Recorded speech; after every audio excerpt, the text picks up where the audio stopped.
I'm delighted to be taking part in Actors of Dionysus' daily dose of Greek tragedy.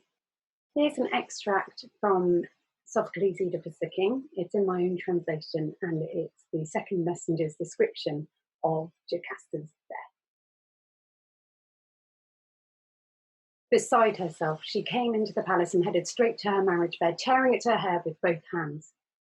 Slamming the door shut as she entered the bedroom, she called on Laius, long since a corpse, remembering their child born long ago, at whose hands he had died, leaving her with their accursed children, with one that was his own.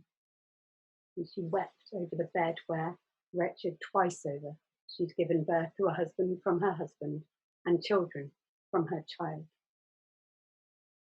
I have no further knowledge of how after that she died. With a shriek, Oedipus burst in, so that we could not watch her suffering to its end. Instead, we were gazing upon him as he wandered around. He stalked back and forth, asking us to hand him a sword, asking where he could find his wife, who was no wife, but the field that had yielded 2 harvests, himself and his children.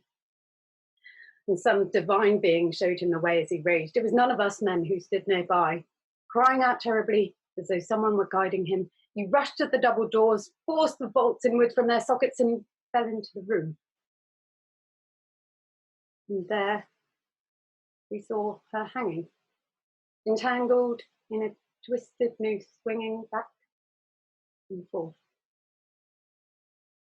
And when he saw her, with a terrible roar, poor man, he loosened the noose from which she hung. And when the miserable woman was laid out on the ground, then what happened next was truly terrible to see.